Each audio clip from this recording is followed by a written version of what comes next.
Halo, Assalamualaikum warahmatullahi wabarakatuh. Ketemu lagi dengan Bu Ana di mata kuliah Etika Penyiaran, Televisi, dan Film.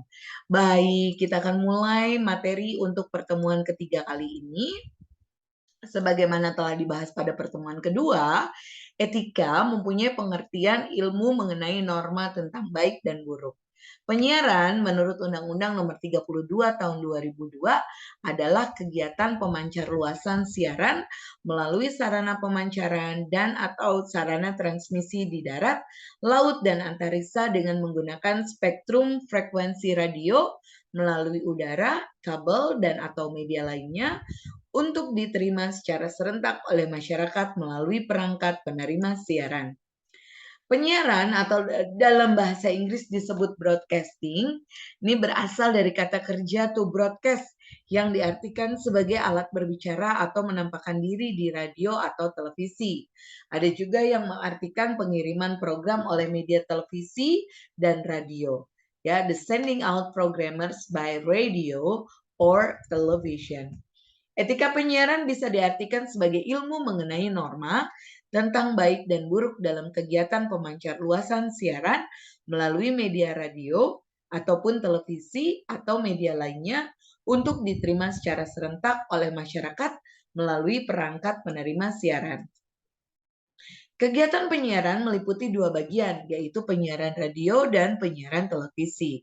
Sedangkan Malvin de Floor menjelaskan bahwa penyiaran adalah jenis media massa yang menggunakan instrumen elektromagnetik dalam penyampaian pesan ke audiensnya secara simultan. Untuk memperjelas pengertian media penyiaran dapat dilihat dari perbedaannya dengan media cetak berikut ini. Ya, radio televisi ini menggunakan frekuensi, kemudian menggunakan alat transmitter, sementara media cetak tidak menggunakan frekuensi dan tidak menggunakan alat transmitter. Media televisi dan radio menggunakan alat penerima, media cetak tidak. Kemudian radio dan televisi ini menerima pesan secara serentak, media cetak juga sama. Pesan dapat diterima pada waktu yang sama. Sementara di radio dan televisi ya, tapi di media cetak cenderung tidak. Kemudian untuk radio dan televisi tentu bisa dilihat dan didengar, sementara media cetak tidak. Kemudian antara radio dan televisi dan juga media cetak ini beritanya ini berkesinambungan. Jenis-jenis penyiaran di Indonesia. Ada yang namanya penyiaran swasta. Lembaga penyiaran swasta adalah lembaga penyiaran yang menjalankan usaha penyiaran berdasarkan prinsip-prinsip komersial. Lembaga ini menjual usaha berupa waktu tayang atau airtime, iklan, dan usaha lain yang sah terkait dengan penyelenggaraan penyiaran. Di Indonesia, untuk menjalankan usaha penyiaran, terlebih dahulu harus mendapat izin dari negara setelah memperoleh persetujuan dari Komisi Penyiaran Indonesia. Modal pendirian seluruhnya harus berasal dari warga negara Indonesia dan atau Badan Hukum Indonesia. Penambahan modal asing dapat dilakukan, namun jumlahnya tidak lebih dari 20% dari seluruh modal dan minimum dimiliki oleh dua pemegang saham. Kemudian ada penyiaran publik. Lembaga penyiaran publik adalah lembaga penyiaran yang bersifat tidak komersil, independen atau netral, dan berfungsi memberikan layanan untuk kepentingan publik. Sumber pendanaan berasal dari negara, iuran, iklan, dan donatur yang tidak mengikat. Menurut Effendi Ghazali, setidaknya ada 5 ciri penyiaran publik. Yang pertama, akses publik artinya tidak hanya coverage area, tapi juga menyangkut bagaimana penyiaran publik mau mengangkat isu-isu lokal dan memproduksi program-program lokal dan juga tokoh lokal. Yang kedua, dana publik. Perlu diingat bahwa lembaga penyiaran publik tidak hanya mengandalkan keuangan dari negara, tetapi juga dari iuran dan donatur. NHK di Jepang misalnya 90% anggarannya berasal dari sumbangan sukarela masyarakat Jepang. Yang ketiga, akuntabilitas publik. Karena dana utamanya adalah dari publik, maka terdapat kewajiban bagi penyiaran publik untuk membuat akuntabilitas finansialnya. Di banyak televisi publik di Amerika Serikat, pemirsa dapat melihat neraca keuangan setiap saat yang disebut dengan public file. Keempat, keterlibatan publik ya. Ini bisa berarti menjadi penontonnya, menjadi kelompok yang dengan sukarela menyumbangkan tenaga, pikiran, dana untuk kelangsungan penyiaran publik. Dan yang demikian penting adalah keterlibatan dalam ikut memberikan arah pada program-program yang akan dibuat serta ikut mengevaluasinya. Yang kelima, kepentingan publik lebih diutamakan daripada kepentingan iklan. Misalnya, ada satu acara yang begitu baik dan bermanfaat menurut publik, tapi ratingnya rendah, maka ia akan tepat diproduksi dan diupayakan tetap dipertahankan penayangannya. Tentu sangat kontras dengan penyiaran komersial. Kemudian ada lembaga penyiaran komunitas. Sama dengan penyiaran publik, penyiaran komunitas tergolong wacana baru bagi dunia penyiaran di Indonesia. Sebelumnya lembaga penyiaran yang dikenal di Indonesia hanya lembaga penyiaran swasta dan milik pemerintah. Di Indonesia, penyiaran komunitas adalah sebuah lembaga yang didirikan oleh komunitas yang menjalankan aktivitas penyiaran secara independen atau netral, daya pancar rendah, jangkauan wilayah terbatas, tidak komersial, serta melayani kepentingan komunitas. Karena khusus melayani komunitas, maka lembaga penyiaran ini boleh menggunakan bahasa sesuai dengan komunitas yang dilayaninya. Di Indonesia mendirikan penyiaran komunitas persyaratannya sangat ketat. Antara lain dilarang menjadi media partisan, tidak terkait dengan asosiasi atau lembaga asing, serta bukan komunitas internasional. Tidak terkait dengan organisasi terlarang, tidak untuk kepentingan propaganda kelompok atau golongan tertentu, bahkan untuk dana awal dan operasional dilarang menerima sumbangan dari pihak asing. Penyiaran komunitas juga dilarang melakukan siaran iklan komersial, kecuali iklan layanan masyarakat. Dana diperoleh dari kontribusi komunitas yang menjadi pemilik lembaga penyiaran komunitas tersebut.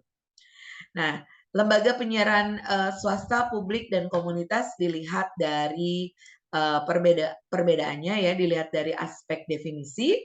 Kalau swasta, lembaga penyiaran yang bersifat komersil berbentuk Badan Hukum Indonesia yang bidang usahanya hanya menyelenggarakan jasa penyiaran radio atau televisi. Kemudian kalau yang publik adalah lembaga penyiaran yang berbentuk badan hukum yang didirikan oleh negara, bersifat independen, netral, tidak komersil, dan berfungsi memberikan layanan untuk kepentingan masyarakat. Sementara komunitas definisinya adalah lembaga penyiaran yang berbentuk badan hukum ya didirikan oleh komunitas tertentu, bersifat independen, kemudian tidak komersil, dengan daya pancar rendah, luas jangkauan wilayah terbatas, serta untuk melayani kepentingan komunitasnya. Secara visi, kalau di lembaga swasta ini umum terbuka lebar, kemudian untuk halayaknya ya, untuk swasta umum terbuka lebar, kemudian untuk publik ini umum lebih dari satu komunitas, kemudian untuk komunitas tentu hanya satu komunitas tertentu saja. Secara visi ya, kalau yang swasta memberikan hiburan, informasi dan pendidikan, namun semua misi pada implementasinya khususnya untuk produksi dan pemasarannya tetap diperhitungkan berdasarkan prinsip-prinsip pencapaian keuntungan ekonomi. Kemudian kalau publik ya, ini meningkatkan kualitas hidup publik, visinya kemudian meningkatkan apresiasi terhadap keanekaragaman di tengah masyarakat dengan harapan menciptakan kehidupan yang harmonis di antara berbagai komunitas yang berbeda. Kemudian untuk komunitas, visinya tentunya meningkatkan kualitas hidup anggota komunitasnya, secara khusus menjadi lembaga siaran yang bersifat dari, oleh, dan untuk komunitas. Kemudian dari segi jangkauan area siaran, untuk yang swasta umumnya luas lebih dari satu provinsi namun memiliki batasan tertentu. Sementara publik bersifat nasional atau daerah tetap mengemban misi meningkatkan apresiasi terhadap identitas dan integrasi nasional. Yang komunitas terbatas umumnya dalam radius 6 km. Kemudian untuk ukuran kesuksesan untuk swasta, rating ya, untuk masing-masing program dan pemasukan iklan. Untuk publik tentunya kepuasan publik, dan ukuran kesuksesan untuk komunitas tentunya kepuasan anggota komunitas. Dari sisi pemilik atau pendiri untuk swasta, umumnya berbentuk PT, sebagian menjadi PT TBK, kemudian untuk publik ya, ini dimiliki oleh negara atau pemerintah, kemudian untuk komunitas dimiliki oleh badan hukum non komersial, biasanya berbentuk yayasan. Kemudian untuk pengambilan keputusan tertinggi di swasta, pemilik modal ya, pemilik modal atau para komisaris dalam RUPS, manajemen operasional akan tunduk pada garis besar ini. Kemudian untuk publik, tentunya lembaga supervisi bersama-sama dengan manajemen operasional. Jika lembaga penyiaran publik didirikan oleh Pemda atau PT, maka lembaga supervisinya harus tetap independen. Untuk komunitas, lembaga supervisi komunitas bersama-sama dengan manajemen operasional. Kemudian dari sisi sumber pemasukan, perbedaannya untuk swasta, iklan dalam arti luas mencakup hard selling, sponsorship untuk sebuah program atau acara, dan lain-lain. Untuk publik, APBN tentunya untuk lembaga penyiaran publik nasional dan APBD untuk lembaga penyiaran publik daerah. Kemudian juga dari siaran iklan dan lain-lain. Untuk radio komunitas adalah iuran anggota komunitas, hibah sumbangan tidak mengikat, sponsor, dan lain-lain. Dari sisi kriteria dan jumlah materi iklan, untuk swasta ini terbuka luas, 20% dari keseluruhan jam tayang. Untuk publik tidak boleh menerima iklan hard selling, biasanya hanya sponsor program, maksimal 15% dari keseluruhan jam tayangnya. Untuk komunitas, iklan layanan masyarakat bukan iklan hard selling, biasanya berupa sponsor program, maksimal 10% dari keseluruhan jam tayangnya. Dan yang keempat tentunya lembaga penyiaran berlangganan. Lembaga penyiaran berlangganan adalah bentuk penyiaran yang memancarluaskan atau menyalurkan materi siarannya secara khusus pada pelanggan melalui radio, televisi, multimedia, atau media informasi lainnya. Dalam memancarluaskan siarannya, lembaga penyiaran berlangganan dapat menggunakan satelit kabel atau melalui terestrial. Demikian pertemuan ketiga kita kali ini di etika penyiaran, televisi, dan film. Kita akan berjumpa lagi di pertemuan selanjutnya. Saya Ibu Ana pamit. Wassalamualaikum warahmatullahi wabarakatuh.